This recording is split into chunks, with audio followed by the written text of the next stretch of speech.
Hi all. Chenchalamma పంపించిన వ్యక్తి ఇక సింధూర దగ్గరికి వచ్చి, అమ్మా, ఈ ఉత్తరం చెంచలమ్మ గారు పంపించారు, తీసుకొని చదవండమ్మా అని చెప్పి తను ఉత్తరాన్ని చూపిస్తూ సింధూరకి ఇస్తూ ఉంటే, ఇక సింధూర, ఏంటి, మా అత్తమ్మ ఈ ఉత్తరం పంపిందా? అవునమ్మా, మీ అత్తమ్మని ఈ ఉత్తరం పంపింది. ఒకసారి ఈ ఉత్తరాన్ని చదవండమ్మా. నేను చాలా దూరం నుంచి వచ్చాను. అప్పటినుంచో ఈ ఉత్తరం మీకు ఇవ్వాలని కాచుకొని కూర్చున్నానమ్మా. చదవండమ్మా అని చెప్పి ఇస్తూ ఉంటే, ఏంటి, మీరు ఏం మాట్లాడుతున్నారో నాకు అర్థం కావడం లేదు. మా అత్తమ్మ ఈ ఉత్తరం పంపించడం ఏంటి? మీ మీరు చెప్తుంటే నాకు ఎందుకో నమ్మాలనిపించడం లేదు. మీ మాటలు నాకు అనుమానాస్పదంగా అనిపిస్తున్నాయి. మర్యాదగా మీరు ఇక్కడి నుంచి వెళ్ళిపోండి. మీరు ఎంత దూరం నుంచైనా వచ్చుండొచ్చు, కానీ నేను ఇది నమ్మను. మీరు ఇక్కడి నుంచి వెళ్ళిపోతే బాగుంటుంది. అలా అనకండమ్మా. నేను చాలా దూరం నుంచి ఈ ఉత్తరం మీకు ఇవ్వడానికని వచ్చాను. మీ అత్తమ్మ గారే, చెంచలమ్మ గారే ఈ ఉత్తరం మీకు చెంచలమ్మ గారే ఈ ఉత్తరం పంపించారమ్మా. దయచేసి ఉత్తరం చదవండమ్మా. ఒకసారి ఈ ఉత్తరం చదవండమ్మా అని అంటుంటే, మీకు చెప్తుంటే అర్థం కావడం లేదా? మర్యాదగా ఇక్కడి నుంచి వెళ్ళిపోండి. నేను ఈ ఉత్తరం చదవను అని అంటుంటే, ఇక అక్కడి నుంచి బసవన్న, ఏమైనా ప్రాబ్లమా అమ్మా అని అంటుంటే, ఏం లేదు అని చెప్పి, దయచేసి ఒక్కసారి ఈ ఉత్తరం చదవమ్మా అని చెప్పి ఇస్తూ ఉంటాడు. నేను మీరు ఇచ్చిన ఉత్తరం చదవాలనుకోవడం లేదు. మీరు ఇక్కడి నుంచి వెళ్ళిపోండి అని సింధూర అంటుంటే, ఒక్కసారి నా మాట వినండమ్మా. ఈ ఉత్తరంలో మీకు ఏముందో తెలిస్తే మీరు ఇలా మాట్లాడరమ్మా. ఒక్కసారి ఈ ఉత్తరం చదవండమ్మా అని చెప్పి ఇక ఇస్తూ ఉంటే, ఇక సింధూర మౌనంగా ఒకసారి ఆలోచించి ఉత్తరాన్ని తీసుకుంటూ ఉంటుంది. ఇక సింధూర ఉత్తరాన్ని తీసుకొని పక్కకి వెళ్తూ ఉంటుంది. ఇదేంటి, ఇది అత్తమ్మ చేతిరాటలా ఉంది అని చెప్పి చదువుతూ ఉంటుంది. అమ్మా సింధూర, నేను దూరంగా ఉన్నాను, నేను క్షేమంగా ఉన్నాను, మీరందరూ కంగారు పడకండి అని చెప్పి ఉండడంతో ఒకసారిగా సింధూర షాక్ అయి ఉత్తరం వైపు అలానే చూస్తూ ఉంటుంది. ఇక చెంచలమ్మ పంపించిన మనిషి వస్తూ ఉంటాడు సింధూర దగ్గరికి. ఇక సింధూరతో, ఇది మీ అత్తమ్మ చెంచలమ్మ గారు స్వయంగా తన చేతులతో రాసిన ఉత్తరం అమ్మా. ఇప్పుడు తను మా గూడెంలోనే భద్రంగా ఉన్నారు. అసలు ఏం జరిగిందంటే, మీ అత్తమ్మ చెంచలమ్మ గారు నదిలో కొట్టుకుపోయి ఉంటే మేము కాపాడామమ్మా అని చెప్పడంతో ఒక్కసారిగా సింధూర షాక్ అయి అలానే చూస్తూ ఉంటుంది. ఇక తను జరిగిందంతా చెప్తూ ఉంటాడు. తను ఇప్పుడిప్పుడే కోలుకుంటున్నారమ్మా. తను ఇప్పుడే ఇక్కడికి వచ్చే పరిస్థితులు లేరు. అందుకే తన కోడలి చేత ఈ ఉత్తరం రాపించి ఇలా నా చేత పంపించారమ్మా అని అంటుంటే, ఇక ఇక సింధూర బాధపడుతూ ఒక్కసారిగా ఏడుస్తూ కుప్పకూలి కూర్చొని అలానే ఏడుస్తూ ఉంటుంది. అంటే నాకు అత్తమ్మ గురించి వచ్చిన కళ, పీడకల నిజమైంది అన్నమాట. అంటే మరి అత్తమ్మ స్థానంలో ఉన్న ఆవిడ ఎవరై ఉంటారు? అత్తమ్మ స్థానంలో ఉండి ఇలా చేస్తున్నారా? అసలు తను ఎవరై ఉంటారు? అత్తమ్మలాగే ఉన్నారు అని ఒక్కసారిగా సింధూర జరిగిందంతా గుర్తు చేసుకుంటూ ఉంటుంది. నేను చెంగాలమ్మని, చెంగాలమ్మ తీర్పు అలానే ఉంటుంది అని చెప్పడం, ఒకసారిగా అన్నం ఒకేసారి వేసుకొని తినడం, సింధూరని కొట్టడం, సింధూర కాఫీ ఇస్తుంటే తన ముఖం మీద విసిరేయడం, ఇదంతా గుర్తు చేసుకొని, అంటే అత్తమ్మని చంపి తను ఈ స్థానంలో స్థిరపడడానికి ఇలా వచ్చుంటుందా? అసలు ఈవిడ ప్లాన్ ఏంటి? ఈవిడ ఉద్దేశం ఏంటి? అత్తమ్మని చంపాలని చూసిన ఈవిడ ఇలా వచ్చుంటుందా? అసలు ఎందుకు వచ్చి ఉంటుంది? కారణమే ఉంటుంది అన్ని మనసులో అనుకుంటూ ఉంటుంది. అసలు అనుమానమే లేదు. అత్తమ్మ గురించి నాకొచ్చిన పీడకల నిజమైందంటే ఈవిడే మా అత్తమ్మని హత్య చేసే ప్రయత్నం చేసి ఉంటుంది. ఈవిడని ఊరికే వదలను అని కోపంగా వెంటనే పక్కనున్న కత్తిని తీసుకొని ఈవిడ సంగతి చెప్తాను. మా అత్తమ్మ స్థానంలో ఎందుకుందో తేల్చుకుంటాను, కారణం ఏంటో తెలుసుకుంటాను, ఇక్కడ ఎందుకుందో తేల్చి చెప్తాను అని చెప్పి ఇక కోపంగా సింధూర కత్తిని తీసుకొని లోపలికి వెళ్తూ ఉంటుంది. ఇక ఇక్కడ చెంచలమ్మ వేషంలో ఉన్న చెంగాలమ్మ ఈ చెంచలమ్మ వేషంలో భలే ఆనందంగా ఉంది. అందరికీ తీర్పులు చెప్పడం బాగుంది. ఆ చెంటిగానికి శిక్ష వేసేసిన, ఆ సింధూర నోరు మూయించిన, మరికొన్ని రోజుల్లో ఈ కాందాన్ని నా సొంతం చేసుకుంటా, అందరిని నేను తీర్పిస్తాను, ఇదేదో బాగుంది అని చెప్పి అనుకుంటూ ఉంటుంది. అప్పుడే ఇక సింధూర ఉగ్ర రూపంతో ఇక కత్తిని తీసుకొని ఒక్కసారిగా డోరు తెరుస్తూ ఉంటుంది. ఇక సింధూర రావడం చూసి చెంచలమ్మ అలానే సింధూర వైపు చూస్తూ ఉంటుంది. ఇక కాళిక మాత అవతారంతో వచ్చినట్టు ఇక సింధూర్ ఒక్కసారిగా కోపంగా అలానే చూస్తూ ఉంటుంది తనని. ఇక చెంగాలమ్మ సింధూరం చూసి ఇదేంటి ఆదిశక్తి అవతారంలా కొడవలి పట్టుకొని ఇలా వస్తుందేంటి అని చెప్పి అలానే షాక్ అయి చూస్తూ ఉంటుంది.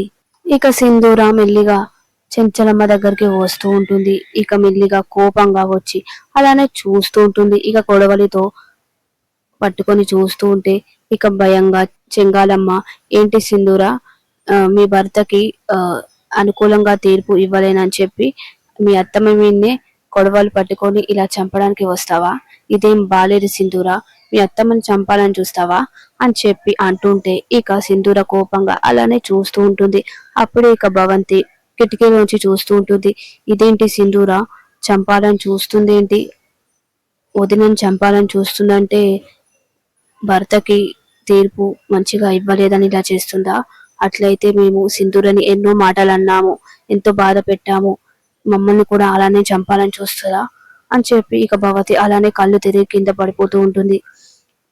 ఇక సింధూర మెల్లిగా చెంగాలమ్మ దగ్గరికి వస్తుంటే, ఏ సింధూర నువ్వు ఒక్కడు కూడా ముందుకు వేయొద్దు, వేస్తే బాగుండదు, మీ అత్తమ్మని చంపాలని చూస్తావా అని అంటుంటే, అసలు నువ్వు మా అత్తమ్మేవి కాదు అని చెప్పడంతో ఒకసారిగా షాక్ అయి చెంగాలం అలానే చూస్తూ ఉంటుంది. చెప్పు, అసలు నువ్వెవరో చెప్పు అని గట్టిగా ముందుకు వెళ్తూ ఉంటే అప్పుడే ఇక కేశవ వచ్చి ఒకసారిగా సింధూర చేస్తున్న పనిని ఆపుతూ ఉంటాడు. ఏంటి సింధూర నువ్వు చేస్తున్న పని ఏంటి, గొడవలేంటి అని అంటుంటే, నన్ను ఆపకండి మామయ్య, అసలు నువ్వు ఎవరో చెప్పు, అసలు నువ్వు మా అత్తమ్మవి కాదు. ఏంటి సింధూర అసలు నువ్వేం మాట్లాడుతున్నావు, నీకు అర్థమవుతుందా? నేను మీ అత్తమ్మ కాకపోవడం ఏంటి, నేను మీ అత్తమ్మని, చెంచలమ్మని. నువ్వు ఏదో పొరపాటు పడుతున్నట్టున్నావు. నువ్వు మా అత్తమ్మ అయితే నాకు వ్యతిరేకంగా తీర్పు ఇస్తావా? నా భర్తకి అన్యాయం చేయాలని చూస్తావా? నాకు అన్యాయం చేయాలని చూస్తావా? నా మాంగళ్యానికి గట్టిగా నిలబడాలి కానీ ఇలా చేస్తావా? చెప్పు, అసలు నువ్వెవరో చెప్పు అని ముందుకు వెళ్తూ ఉంటే ఇక ఒక్కసారిగా కేశవ, ఆగు సింధూర, అసలు నువ్వు ఎవరి మీదకి కొడవలి వెత్తున్నావో తెలుసా? మీ అత్తమ్మ చెంచలమ్మ మీదకి. అసలు నువ్వు ఏం చేస్తున్నావో తెలుసా అని అంటుంటే, మీరు నన్ను ఆపకండి మామయ్య, దీన్ని ఈరోజు నేను ఏం చేస్తానో చూడు. చెప్పు, అసలు నువ్వు ఇక్కడికి ఎందుకు వచ్చావో చెప్పు, మా అత్తమ్మ స్థానంలో ఎందుకు వచ్చావో చెప్పు అని అంటుంటే, సింధూర నువ్వు అసలు బయటికి రా నన్ను చెప్పి ఇక సింధూరాన్ని తీసుకొని వెళ్తూ ఉంటాడు. అమ్మయ్య చెంచలమ్మ కూడా వచ్చి ఆపాడు కాబట్టి సరిపోయింది, లేదంటే నా పని అయిపోయేది, నేను చచ్చిపోయేదాన్ని అని చెప్పి అనుకుంటూ ఉంటుంది. ఇక భవతి కింద పడడం చూసి ఇదేంటి ఇలా కింద పడిపోయింది అని చెప్పి ఇక చెంగాలమ్మ భవంతిని లేపుతూ ఉంటుంది. లే అని చెప్పి లేపుతూ ఉంటుంది. వదినా నువ్వా అని చెప్పి ఇక భవతి లేస్తూ ఉంటుంది. అవును నేనే, ఇలా పడిపోవేంటి, నేను చచ్చిపోలేదా అని భవతి అంటుంటే, నువ్వు చచ్చిపోవడం ఏంటి, లే అని అంటుంటే, ఇందాక సింధూల కొడవలి ఎత్తింది కదా అలా అన్నాను. అవును, సింధూర ఆదిశక్తి అవతారంలో వచ్చి నన్నే చంపబోయింది, తన భర్తకి తీర్పు తప్పుగా ఇచ్చానని చెప్పి నన్నే చంపబోయింది, కోపంతో నా మీదకే రాబోయింది అని అంటుంటే, అవును సింధూర అలాంటిదే, సింధూర అలా వచ్చేసరికి నా బాడీలో ఉన్న నరాలన్నీ డల్ అయిపోయాయి తెలుసా అని అంటుంటే, అదంతా మంచిగా ఉండాలంటే ముంత కళ్ళేయాలి అని భవతి అంటుంటే, అవును నిజమే, వెళ్దాం పద అని చెప్పి ఇక ఇద్దరు వెళ్తూ ఉంటారు. ఇక కేశవ సింధూరని లాక్కొని వచ్చి, ఇక సింధూర నువ్వేం చేస్తున్నావో తెలుసా, ఆ కొడవలిని ముందు కింది వేయి అని అంటుంటే, అది కాదు మామయ్య, ముందు ఆ కొడవలి కింద వేయి అని చెప్పి అంటుంటే ఇక సింధూర కింద పడేస్తూ ఉంటుంది.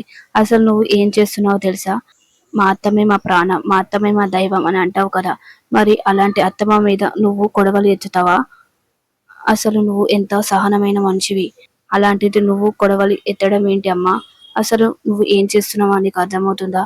అది కాదు మామయ్య, నువ్వు ఎన్నైనా చెప్పమ్మా, కానీ నువ్వు ఇలా చేయడం నాకు నచ్చలేదు. మీ అత్తమ్మని నువ్వు శనికావేశంలో చంపాలని చూస్తావా? నువ్వు సహనమైన మనిషివి కదా, ఎంతో ఓర్పుతో నిర్ణయాలు తీసుకుంటావు కదా, ఇలా చేయడం ఏంటి?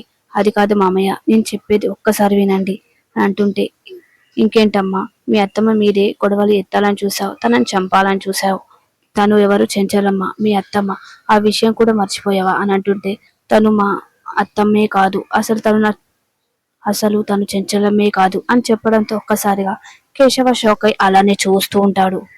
సింధూర నీకేమైనా మతిపోయిందా, చెంచలమ్మని పట్టుకొని చెంచలమ్మ కాదంటావేంటి? అవును మామయ్య, నేను చెప్పేది నిజం అని అంటుంటే అప్పుడే ఇక చెంచలమ్మ పంపించిన వ్యక్తి వస్తూ ఉంటాడు. ఏవండి, మీరు తెచ్చిన ఉత్తరం ఇలా ఇవ్వండి అని చెప్పి అంటుంటే ఇక సరే అని చెప్పి తను ఉత్తరాన్ని తీసి ఇస్తూ ఉంటాడు. తీసుకోండి మామయ్య, ఈ ఉత్తరం చదవండి. అత్తమ్మ స్వయంగా ఈ ఉత్తరం రాసి పంపించారు అని అంటుంటే ఇక కేశవ, అసలేంటమ్మా ఇది? చెంచలమ్మ ఇక్కడే ఉంటే ఈ ఉత్తరం ఎవరు రాశారు అని అంటుంటే అత్తమ్మ ఈ ఉత్తరం రాసింది. ఇక్కడున్న ఆవిడ చెంచలమ్మ కాదు, ఆవిడ రూపంతో ఉన్న ఇంకో ఆవిడ. అసలు ఈయన ఎవరు అని అడుగుతుంటే అత్తమ్మ గురించి జరిగిదంతా చెప్పి అత్తమ్మ క్షేమంగా ఉందని చెప్పడానికి ఇక్కడికి వచ్చారు అని అంటుంటే అసలు ఏమంటున్నావమ్మా, నాకేం అర్థం కావడం లేదు అని అంటుంటే ఇక సింధూర జరిగిందంతా చెప్తూ ఉంటుంది. ఇదంతా నేను నమ్మలేకపోతున్నాను సింధూర, మీరు నమ్మినా నమ్మకపోయినా ఇదే నిజం మామయ్య. ఇక్కడ ఉంటున్న ఆవిడ చెంచలమ్మ రూపంలో ఉంటుందే తప్ప తను మాత్రం చెంచలమ్మ గారు కాదు. ఆ రూపంలో వచ్చింది, అసలు ఎందుకు వచ్చిందో తెలియదు. చెంచలమ్మ అత్తమ్మ అయితే ఇలా తీర్పు ఇచ్చేదా? ఆవిడ ఇక్కడికి వచ్చినప్పటి నుంచి ఎన్నో అనుమానాలు, ఎన్నో అపార్థాలు వచ్చాయి. ఆవిడ మాట తీరు, వేషం కానీ ఏ మాత్రం సరితూగలేదు. అత్తమ్మకి ఏ మాత్రం తను సరితూగదు. అలాంటిది మొదటి నుంచి నాకు అనుమానంగానే అనిపించింది. అత్తమ్మ తను అయితే తీర్పు విషయంలో ప్రజలకు ఇవ్వాల్సిన పొలాలు ఎవరికో ఇచ్చేదా? తన సొంత కొడుకు విషయంలో విచారణ చేయకుండానే ఇలా తీర్పు ఇచ్చేదా? ఒక్కసారి ఆలోచించండి మామయ్య అని అంటుంటే, అవునమ్మా, నువ్వు చెప్తుంటే నాకు ఇప్పుడిప్పుడే అర్థమవుతుంది. అత్తమ్మ చెంచలమ్మ తను కాదని, చెంచలమ్మ రూపంలో ఉన్నది ఇంకెవరో అని నాకు ఇప్పుడే అర్థమవుతుంది అని కేశవ కూడా అంటూ ఉంటాడు. ఇప్పుడే నేను ఆవిడ అంతు తెలుస్తాను. ఆవిడ గొంతు మీద కొడవలి పెట్టి అసలు నిజాలు తెలుసుకుంటాను. ఇప్పుడే దాని సంగతి చెప్తాను అని చెప్పి ఇక సింధూర కొడవలి తీసుకుని వెళ్తుంటే, ఆగు సింధూర, ఆవేశపడకు. ఎందుకు మామయ్య? అత్తమ్మని చంపాలని చూసిన ఆవిడ్ని మనం క్షమించాలా? మనం ఊరికే ఉండాలా అని అంటుంటే, క్షమించకూడదమ్మా, కానీ నిజం దాచిపెట్టాలి. ఎందుకు మామయ్య? మనకు తెలిసిన నిజాన్ని ఎందుకు దాచిపెట్టాలి? దాచిపెట్టాలమ్మా. చెంచలమ్మ చాలా తెలివైనది. సమస్య వస్తే ఎలా పరిష్కరించాలో తెలిసిన చెంచలమ్మకి చంపాలని చూశారంటే ఇదంతా ఒక్కదాని వల్లే కాదు, దీని వెనుకాల ఎవరే ఉన్నారు అనిపిస్తున్నారు. అది మనం తెలుసుకోవాలంటే ముందు ఈ విషయాన్ని మనం దాచిపెట్టాలి. కొన్ని రోజులు మనం ఈ విషయాన్ని దాచిపెడితే నిజ నిజాలు తెలుస్తాయి అని అంటుంటే, అవును మామయ్య, మీరు చెప్పింది కూడా నిజమే. అంతకంటే మనం చెంచలమ్మని కలవడానికి వెళ్ళాలి అని చెప్పి అంటూ ఉంటాడు కేశవ. ఇక చెంటిని చూసావు కదా, చెంటికి ఎట్టి పరిస్థితులను ఈ విషయం తెలియకూడదు. తెలిస్తే వాడు ఆవేశాన్ని తట్టుకోవడం మన వల్ల కాదు. ఇక సింధూర చెంటి దగ్గరికి వెళ్ళి, ఏవండి, మనకు ఈ సమస్యకి పరిష్కారం దొరికింది. ఇన్ని రోజుల నుంచి అనుకున్నది నిజమైంది. నేను ఒకటి అనుకున్నాను, కానీ అదే నిజమైంది. ఏంటి అమ్మాయి గారు, మీరేం మాట్లాడుతున్నారు? అర్థం కావడం లేదు. మనకి వచ్చిన సమస్యకి పరిష్కారం వెతకడానికి వెళ్తున్నాను, కానీ మీరు నన్ను ఏం అడగకూడదు. నేను పరిష్కారంతోనే వస్తాను. మామయ్య గారు, నేను వెళ్తున్నాము, వచ్చే వరకు మీరు ఓపికతో ఉండండి అని అంటూ వెళ్తుంటే, అది కాదమ్మాయి గారు, ప్లీజ్ దయచేసి నన్ను అడగకండి అని చెప్పి ఇక సింధూర వెళ్తూ ఉంటుంది చెంచలమ్మ దగ్గరికి.